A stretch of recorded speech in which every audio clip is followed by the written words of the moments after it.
Alors, la thérapie par le froid est une pratique de santé, une pratique bien-être destinée à augmenter notre vitalité.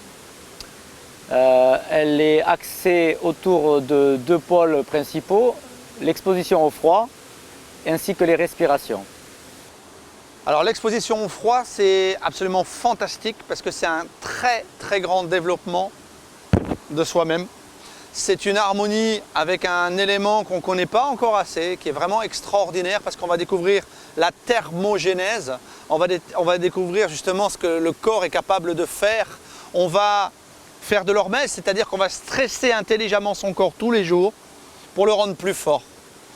Et c'est à travers le stage 1 qu'on va découvrir tout ça, c'est-à-dire qu'on va apprendre des respirations, comment fonctionne le corps, comment il réagit au froid, comment on peut rentrer dans la résilience, comment on peut devenir plus fort avec des douches froides, des bains froids, des bains de glace. Voilà, on va parler de tout ça. Et dans le niveau 2, quand on va maîtriser vraiment tout ça, en conscience bien sûr, là on va rentrer vraiment dans un aspect beaucoup plus profond, on va aller beaucoup plus loin pour vraiment développer des capacités de santé et de vitalité assez sympa.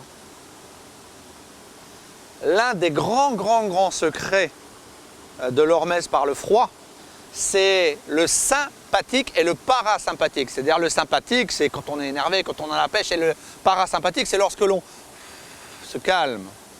Et ça, c'est le secret pour rentrer dans l'eau.